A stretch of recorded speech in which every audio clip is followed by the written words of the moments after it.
line symmetry and rotational symmetry. You have been observing many shapes and their symmetries so far.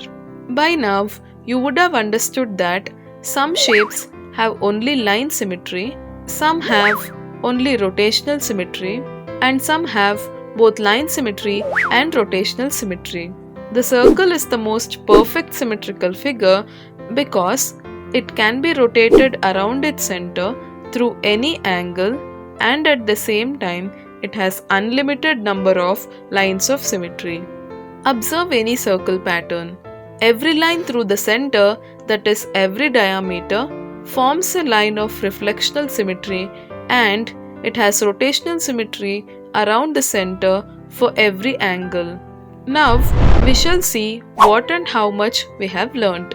In square, the center of rotation will be center of the square, order will be 4, and angle of rotation will be 90 degree.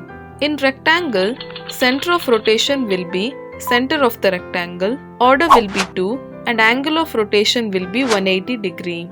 In rhombus, center of rotation will be center of the rhombus, order will be 4, and angle of rotation will be 90 degree. In equilateral triangle, the center of rotation will be centroid of equilateral triangle, order will be 3, and angle of rotation will be 120 degree. In regular hexagon, center of rotation will be center of hexagon, order will be 6, and angle of rotation will be 60 degree.